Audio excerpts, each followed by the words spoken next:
¿Recuerdan aquella época en la que todos teníamos Ubuntu en nuestros teléfonos? No, la verdad que yo tampoco.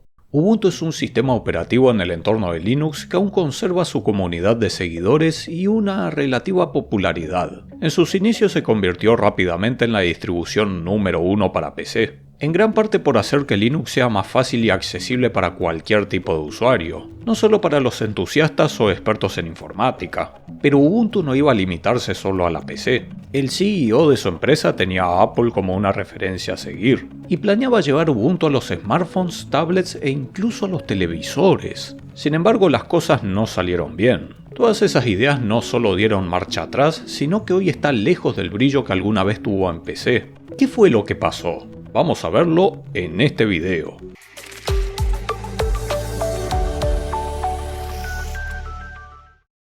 Este video es posible gracias a ustedes y también al patrocinador, Temu. Temu es una tienda online que ya está disponible en Argentina y en otros países de la región. Ofrece una enorme variedad de productos a muy buenos precios y tiene una promoción especial para los usuarios nuevos. Si pegas el siguiente código en el buscador, vas a recibir un paquete de cupones por 200.000 pesos y hasta un 70% de descuento adicional por usuario. Podemos encontrar de todo, incluyendo cosas de tecnología y computación en general. Tenemos todo tipo de cables, adaptadores, accesorios. Me ha resultado especialmente útil porque hay repuestos y cosas que suelen ser muy difíciles de conseguir en otros lados. Temu cuida de tu seguridad, revisa siempre esta sección de recordatorios. Puedes hacer el seguimiento del envío paso a paso, y si surge cualquier problema, Temu cuenta con un programa de protección de compras ante cualquier inconveniente. Te dejo el código y el enlace en la descripción y un comentario fijado para obtener el 70% de descuento o los cupones por hasta 200.000 pesos. Gracias a Temu por patrocinar este video.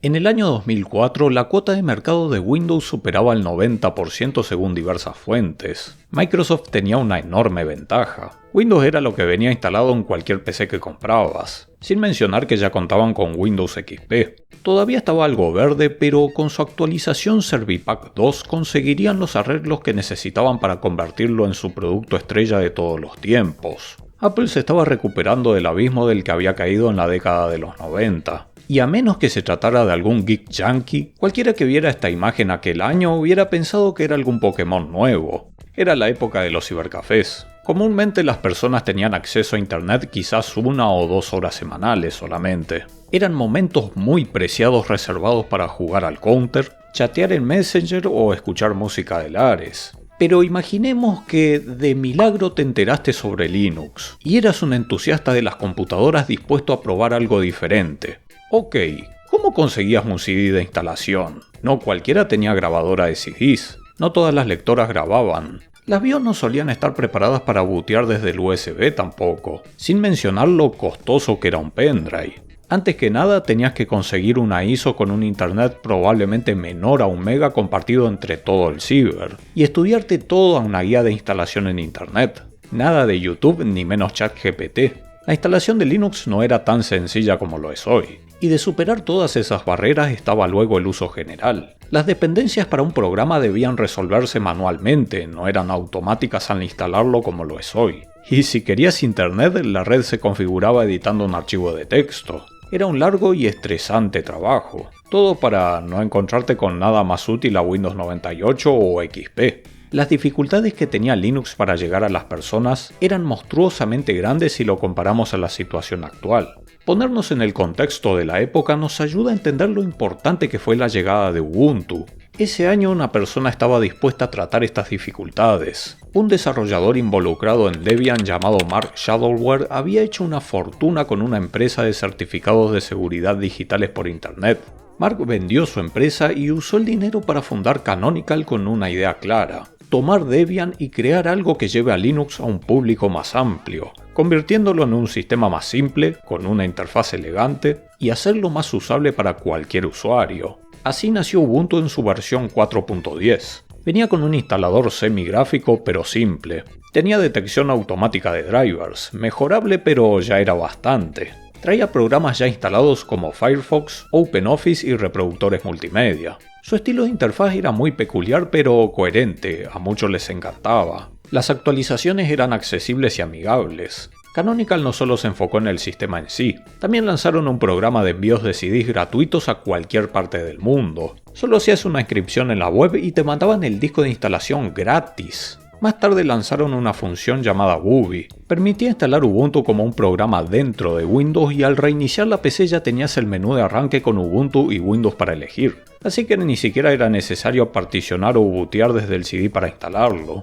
Y algo que se hizo muy popular fue la posibilidad de probar el sistema de manera live en la RAM sin necesidad de instalarlo en la PC. Ubuntu se convirtió rápidamente en la distribución más popular de Linux. Apenas al año de su lanzamiento en 2005 ya había sido premiada como la mejor distribución de Linux. Varias encuestas hechas los años posteriores daban a Ubuntu como la distribución más usada. Siempre estaba entre las distribuciones recomendadas y recibió elogios del mismo Linus Torvalds por su simplicidad. Su versión para servidores también se hizo popular entre varias entidades importantes. Wikipedia migró sus servidores a este sistema en 2008. Vale remarcar que no es que Ubuntu haya sido pionero en todas las ideas. Cosas como el instalador gráfico o la función para probarlo desde el CD, por ejemplo, ya existían previamente, así también como las distribuciones que trataban de ofrecer una experiencia simplificada. Pero Linux seguía siendo muy de nicho. Lo de Ubuntu fue más bien cultural. Logró ejecutar y equilibrar estas ideas de manera exitosa,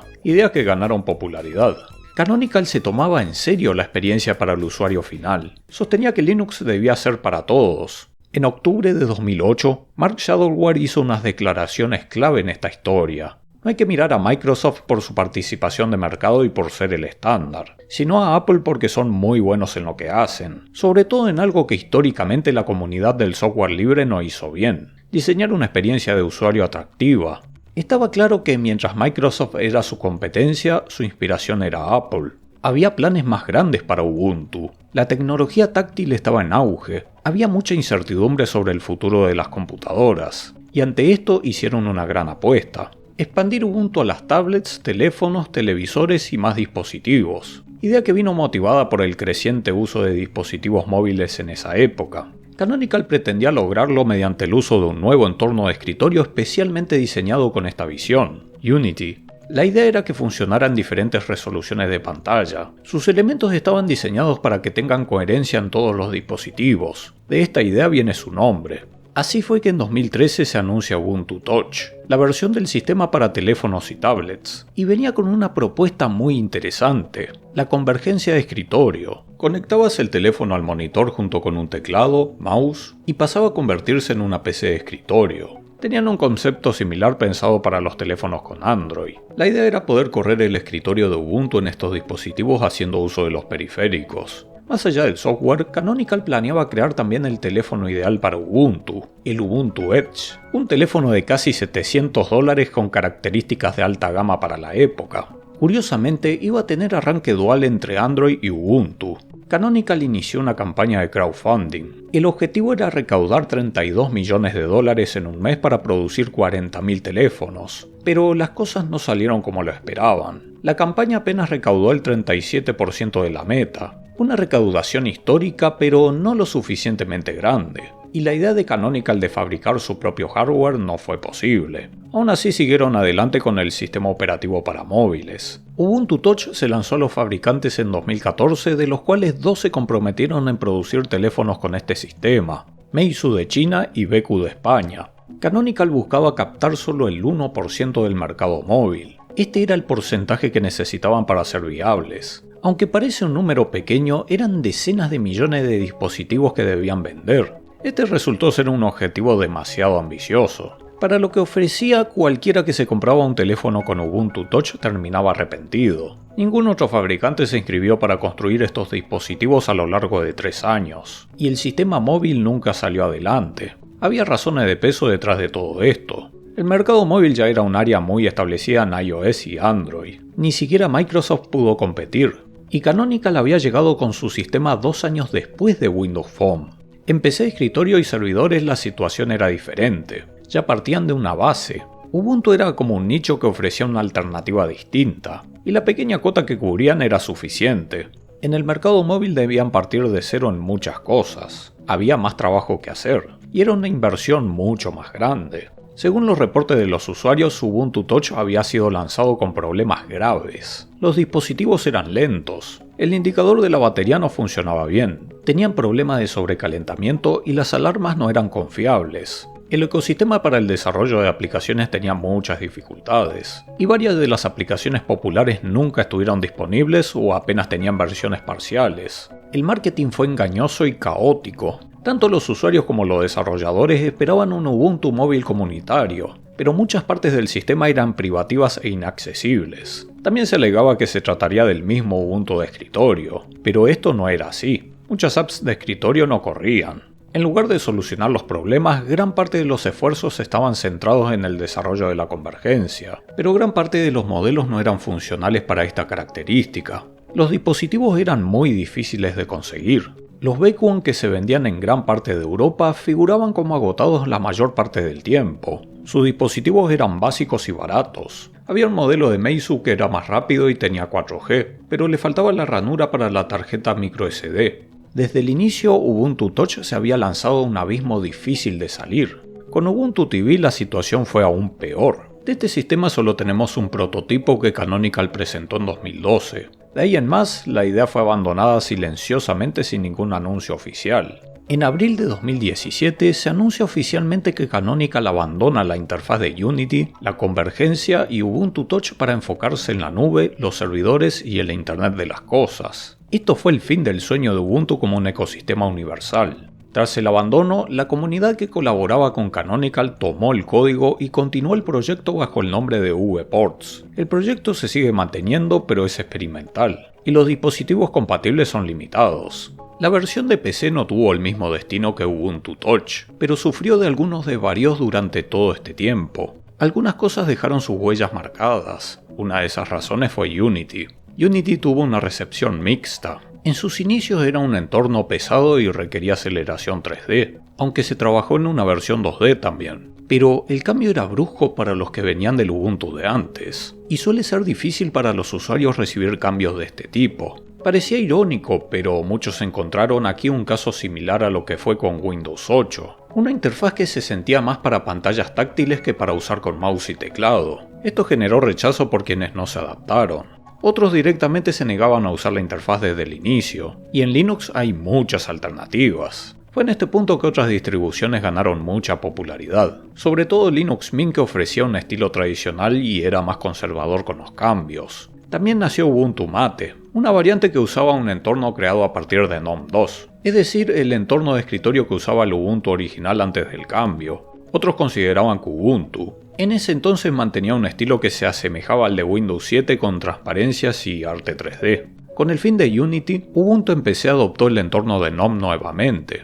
pero ya no era el mismo GNOME con el que se lo conocía de sus inicios. Era la versión moderna con algunas modificaciones hechas por Canonical. Pasaron cosas más allá de la interfaz. Ubuntu se vio acorralado entre un choque de filosofías. Canonical por un lado y la comunidad de Linux por el otro. Canonical buscaba llevar Ubuntu a un modelo más sostenible y cercano para el usuario promedio, pero a su criterio eso implicaba decisiones más centralizadas y menos comunitarias. Un ejemplo de ello era Ubuntu One, un servicio en la nube que ofrecía 5 GB gratis pero incluía planes de pago. Permitía almacenar archivos o transmitir audio entre otras cosas. Era de código cerrado y Canonical fue criticada de inconsistente con su propia política de uso de la marca. El servicio terminó cerrando en 2014. El centro de software o tienda de aplicaciones fue toda una novedad en Linux, y había llegado para Ubuntu en 2009, antes que la Microsoft Store incluso. Ofrecía una vía sencilla y práctica para instalar software adicional, algo que sin duda necesitaban para acercarse más al usuario promedio.